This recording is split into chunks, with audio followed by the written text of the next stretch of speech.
today is a really special day for me because I've had the privilege of interviewing Rudi Haymann, who is a war veteran. He served in the Second World War with the Intelligence Corps, and he flew in from Chile to London. And we're here today in the Military Intelligence Museum, and I'm going to hear about his life in the Intelligence Corps over 75 years ago.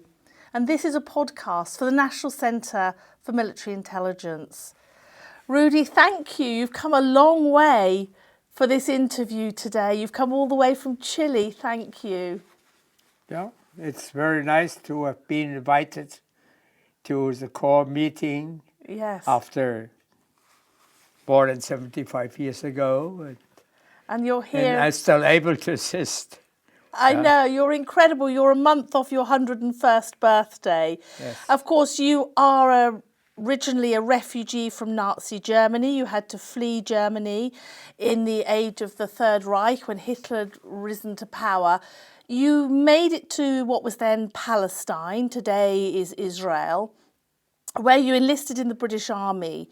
And today I'm really interested in your period in North Africa, because having served behind enemy lines for a while for the British, you transferred to North Africa in 1942. So tell me, what's happening in North Africa? Because you're involved in something very special, aren't you? A special intelligence unit. Well, what happened was I was a settler in the Jordan Valley, and the war came over to North Africa because the Germans made a landing, and the British Army was being driven out of North Africa to the shores of the Suez Canal.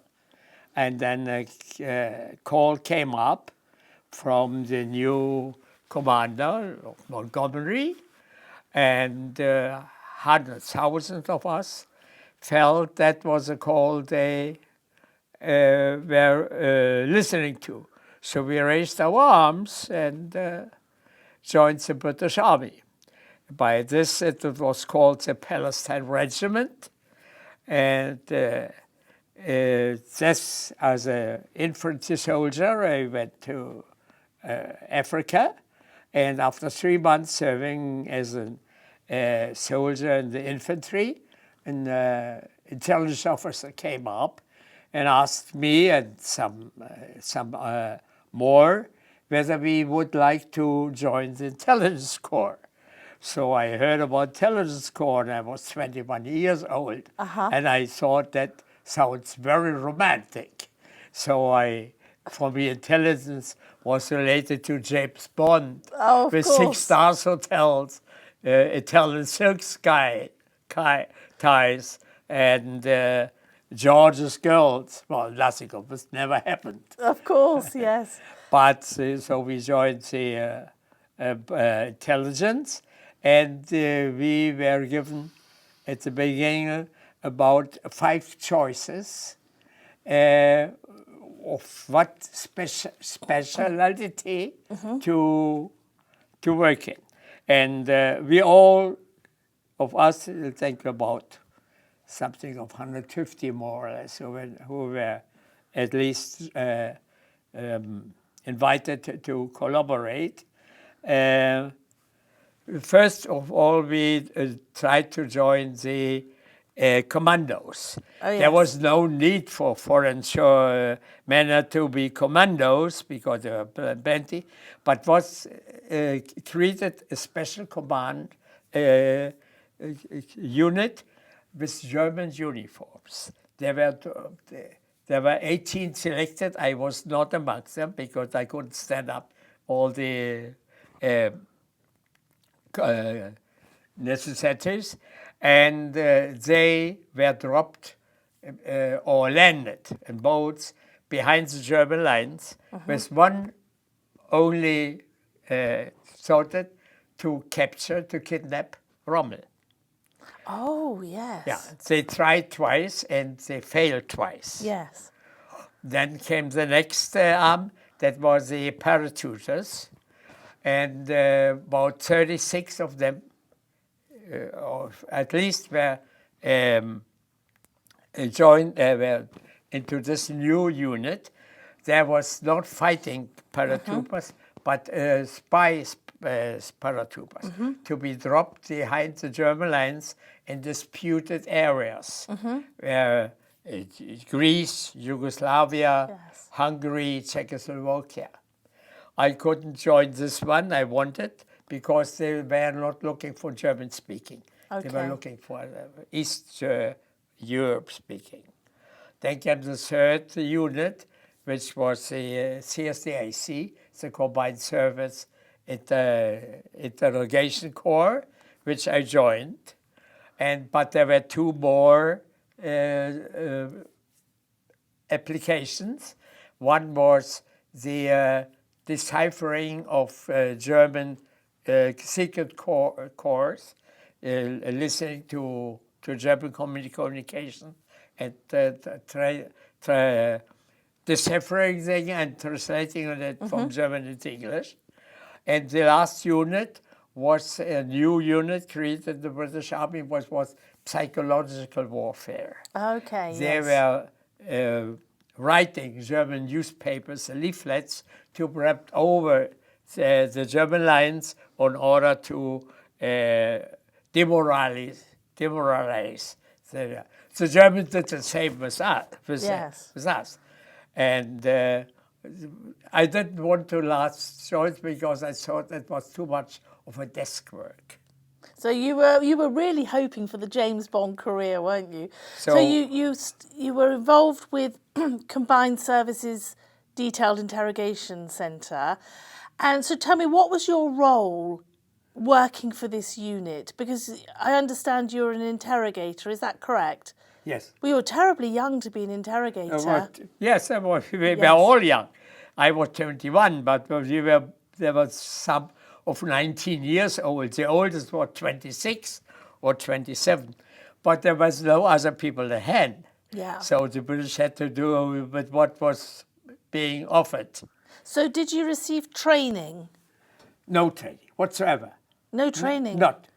No, I just got a fighting training for 5 weeks before joining the infantry, and that was all. And then we were just asked and divided into those 5 groups and given to the special units.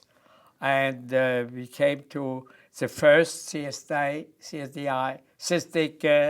unit, which was consisting this very moment of 7 officers, British-born officers. Yes. And the commander, the colonel, and looking for more. So it was filled up with 12 Palestinians, as we called at this time, because we were citizens of Palestine.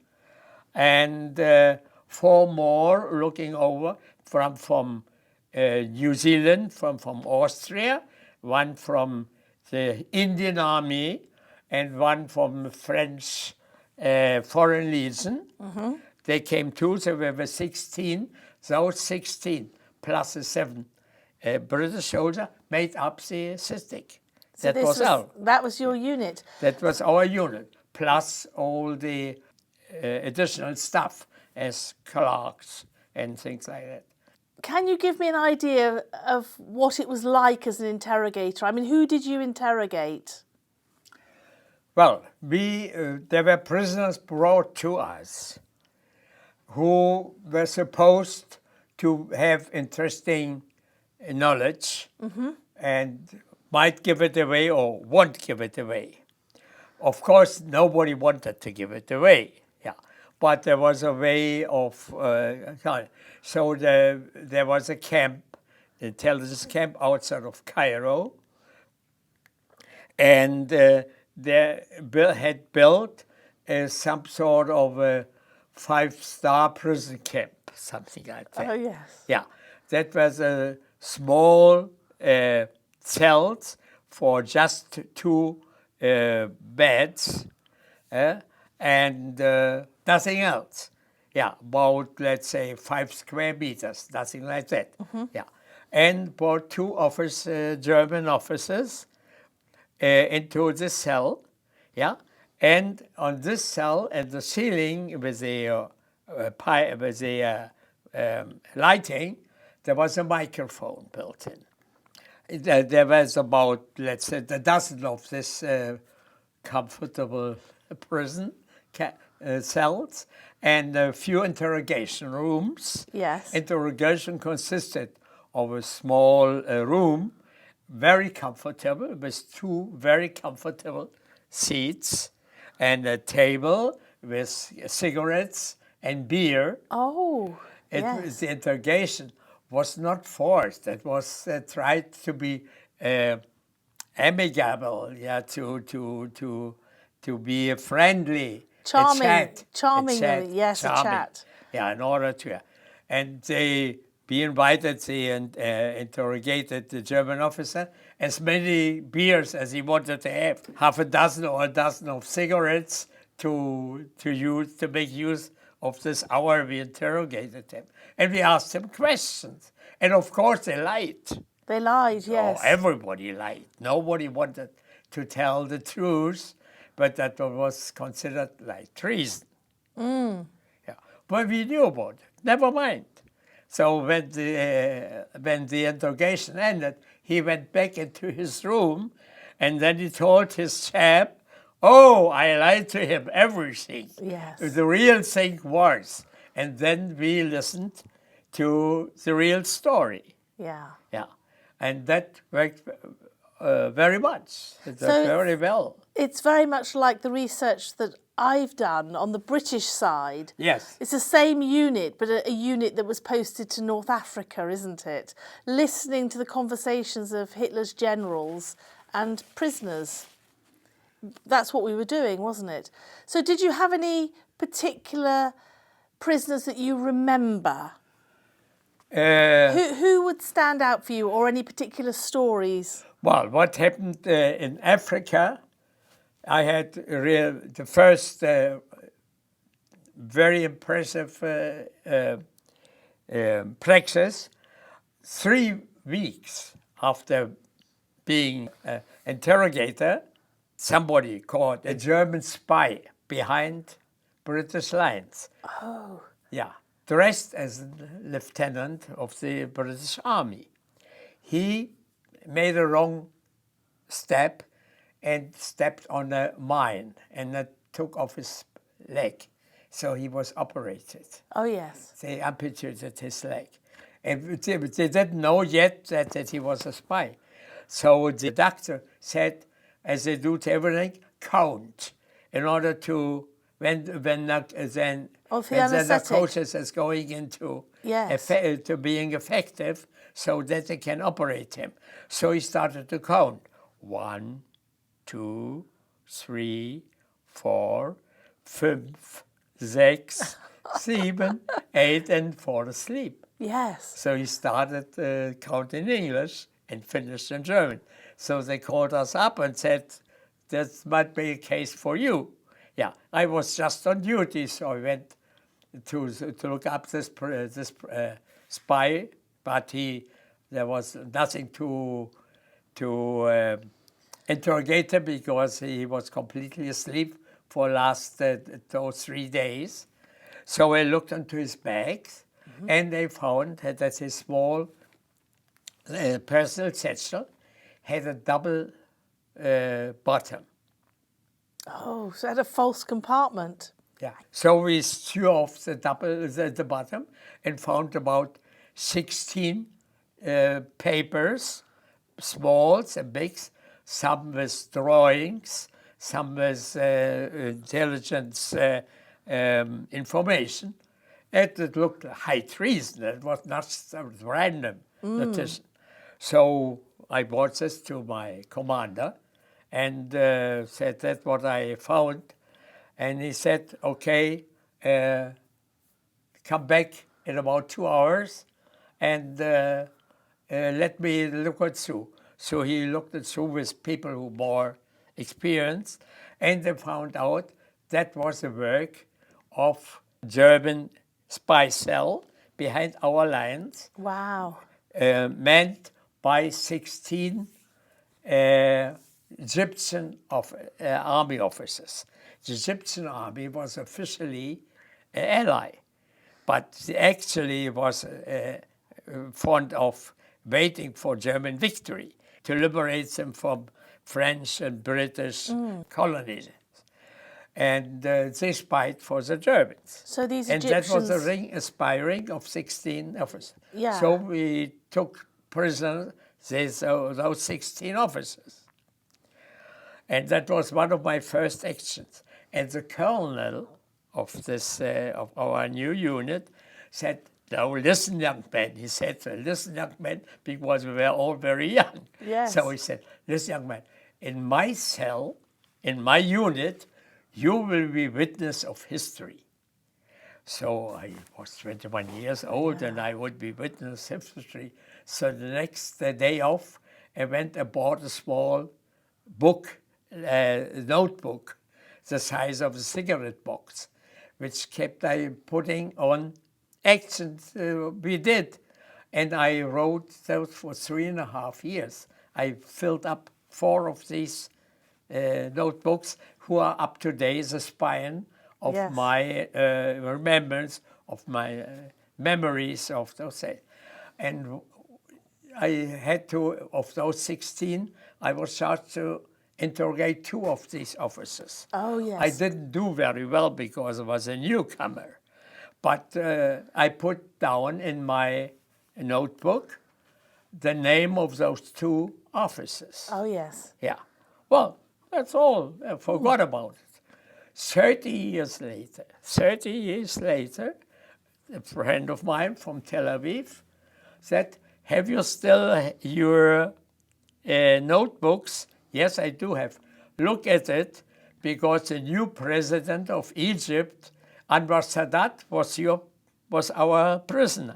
Oh, and you'd interrogated him. Yeah. Oh, how incredible. Yeah. So you really were witness to history. No, he was yes. just a lieutenant. Yeah. And nobody had forgot about it. That was just about the first 3-4 pages of this notebook, of those memories. But he only became president of Egypt. Not only president of Egypt, but 9 years later, he flew to Jerusalem and signed the peace treaty Yes. between Israel and Egypt, which lasts up to date. Yes. Yeah, 43 years. So that was one of the most... What do you think was the most important aspect of intelligence that you learned in North Africa? What do you think what was the most important experience for you? What did you learn? Well, what did I learn?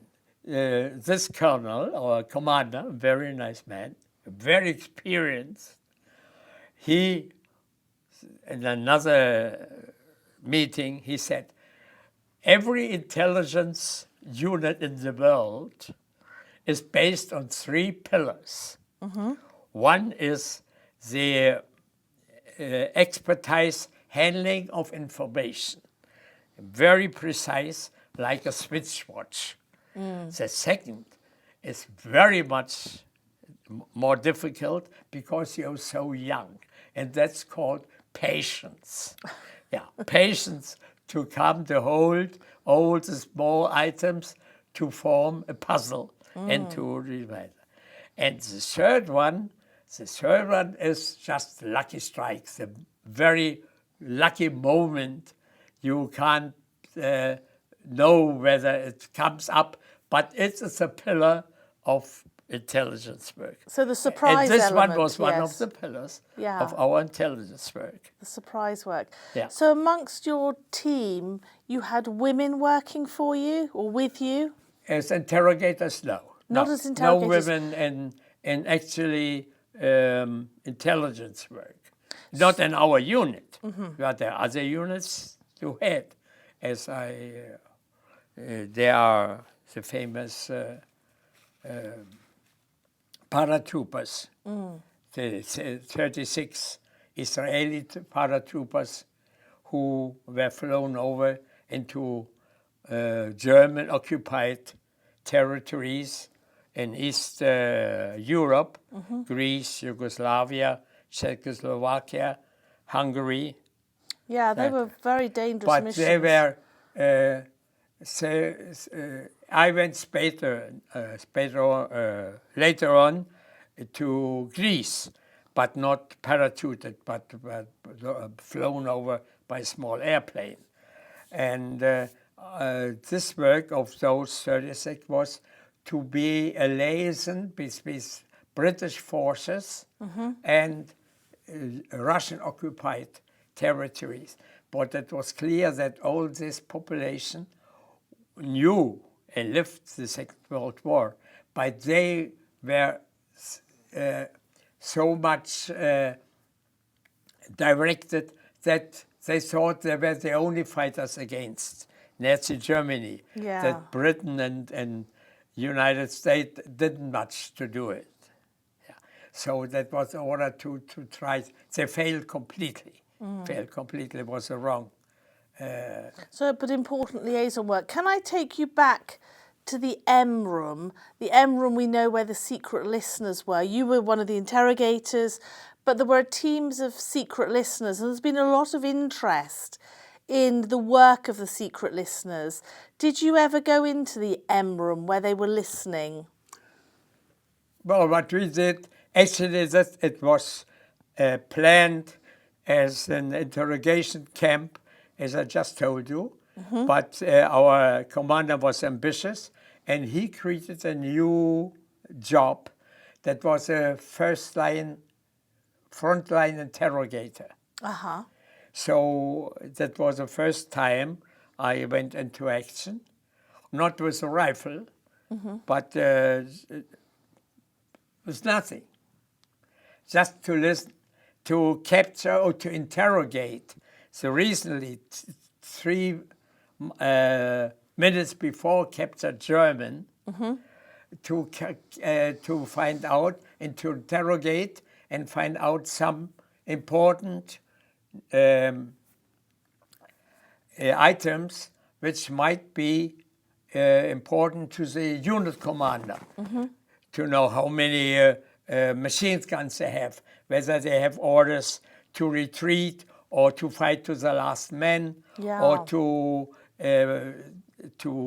custom a bridge until the last German has retired.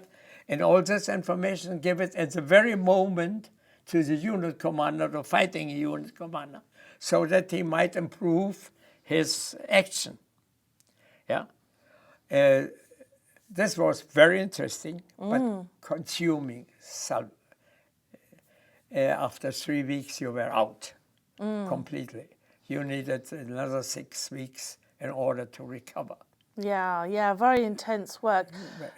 My understanding is from reading and from talking to you before that you were transferred from North Africa to Italy.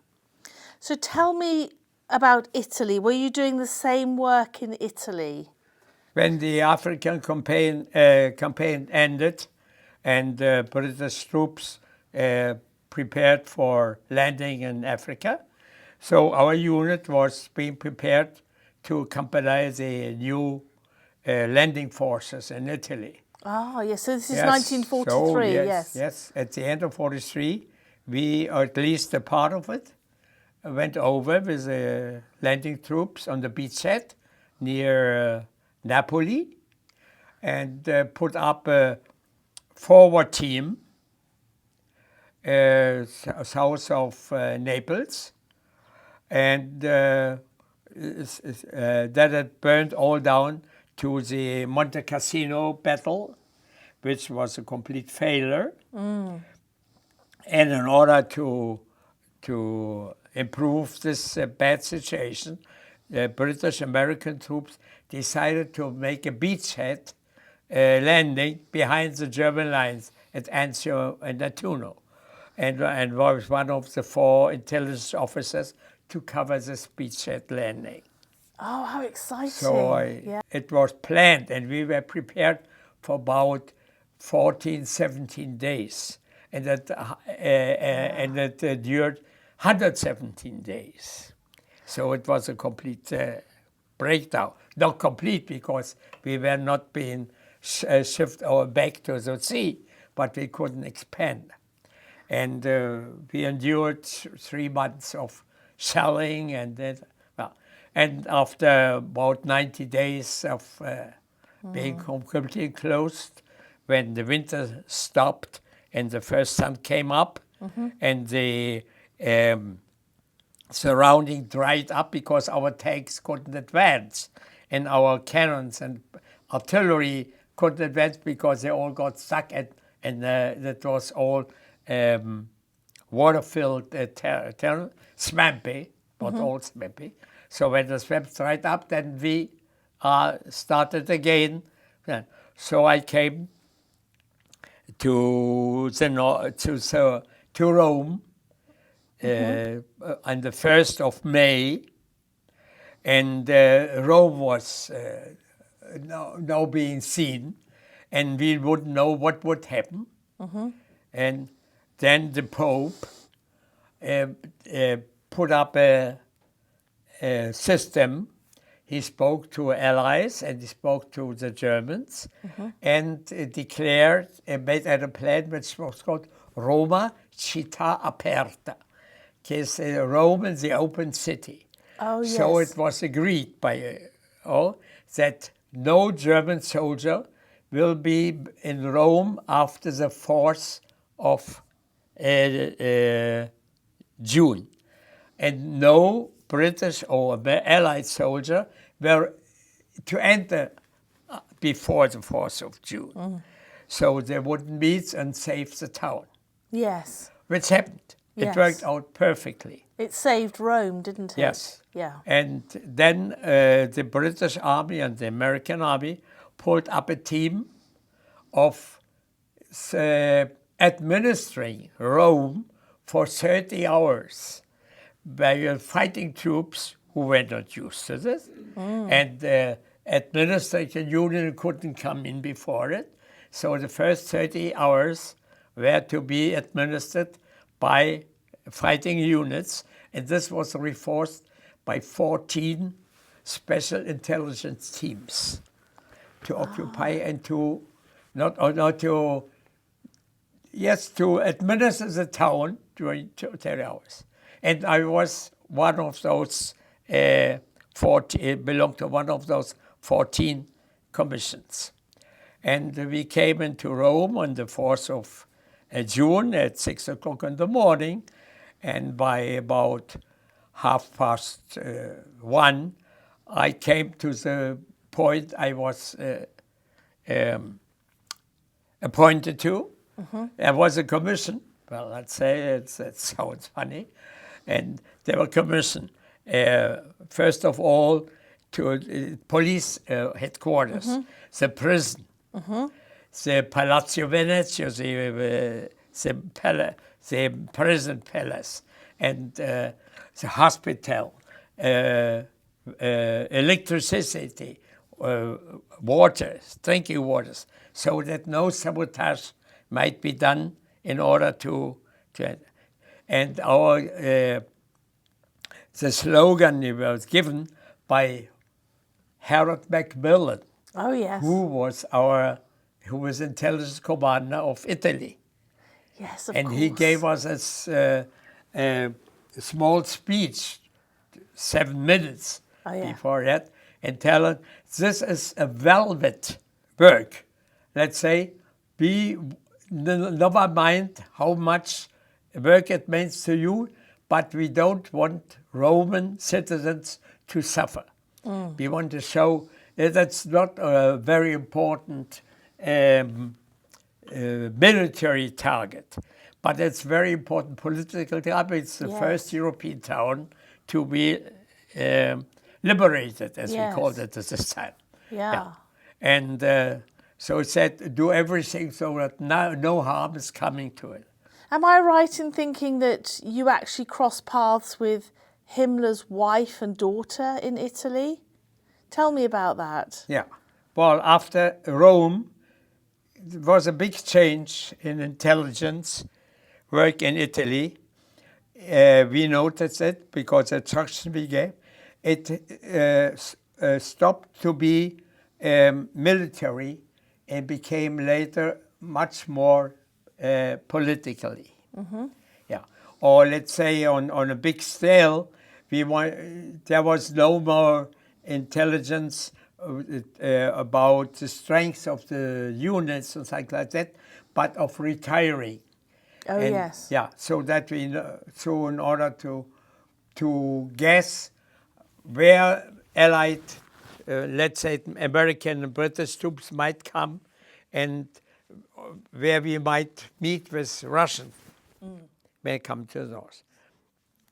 And then, so there was more interrogation of political or strategic, and so the war came to an end, and we had our headquarters first in Rome and then advanced headquarters in Florence, and this is where, and then had a special forward team near Venice. Yes. And this is when the war ended. And suddenly, well, not suddenly, we knew in Italy 5 days before before everybody knew that the war will end, because Wolf, the general of the SS, made advances to the British and American headquarters of rendering. He doesn't want it to be seen as a traitor to render 5 days before the German army quit. But he made a still stand of fighting. So there was 5 days of status quo, of no fighting. And we waited until the rendering of the surrender. The surrender of the German army came from Berlin. And when this came in, so the official surrender came in Italy too. Yes. But we knew about it. You already knew. And actually, Wolf, I've worked on his interrogation reports. And then, yes. And at this very moment, at the 8th of May, 1945, then the Germans surrendered officially to our forces. And we were on hand, CSDS, and were dispatched to assist the army units who took over the prisoners. And I was commissioned to take over the Italian forces who fought with Mussolini, the last Italian force. Oh, okay. And yes. so I came there and had no show, but was a witness of the rendering of the Italian forces. And when this scenery was over, which lasted about an hour and a half, then the colonel came up and said, "Rudy, take this man down to our headquarters in Florence." And this man was Maresciallo Graziani. See, here are my photos. And suddenly I was an intelligence sergeant. I had to take over as a field marshal of the so I would know what do you say, what do you do.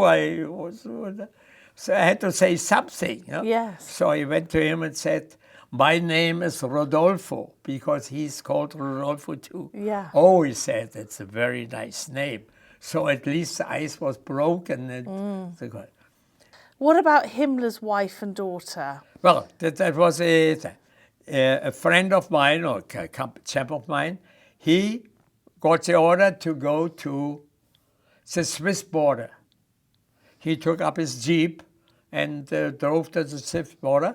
I took my Jeep and took him down to Florence. He went first to the Swiss border and brought him down to Florence because we established a 5-star prison, something like that, in our headquarters in Florence. And then he came up 2-3 hours later after he came up with 2 women. Said, "What about?" Said, "Oh, this is Mrs. Himmler and his daughter." And the Swiss asked us to come, didn't know who to look, that we have two prisoners for you. what happened that Himmler, when sort of everything breaks down, brought his, or sent his wife and his daughter to Switzerland. And the Swiss were very keen about get rid of them. So the very moment the peace was established, they contacted British command and asked to take over those people. We don't want to have them. So they actually were prisoners. They were prisoners. And they got a room in our establishment. And a few hours later, everything the same day, came down General SS, General Wolf, the Grey Eminence, the really most important German in the Middle East, and the war criminal.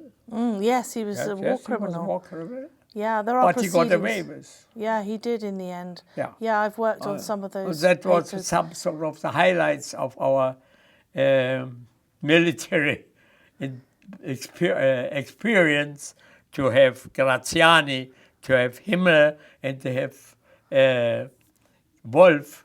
Amazing. And to have pictures of them.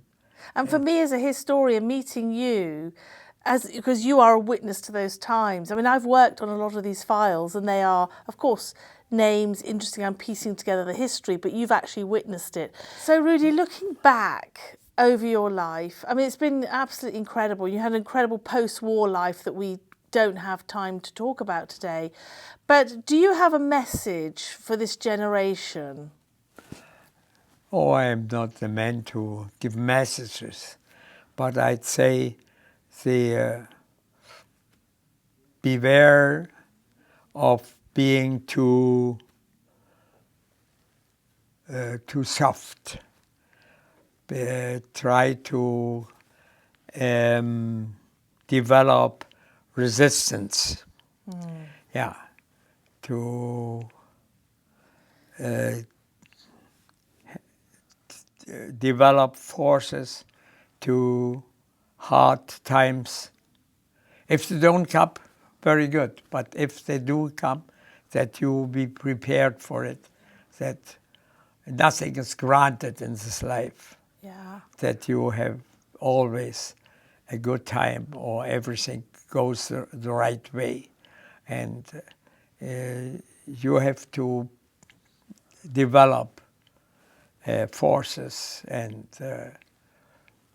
thoughts and sentiments to resist the hard times. Rudy, thank you. It's been so special today, really special for me. Thank you so much. And I know the Intelligence Corps has also been so grateful for you to come and visit their museum here. So it's been a wonderful podcast for the National Centre for Military Intelligence.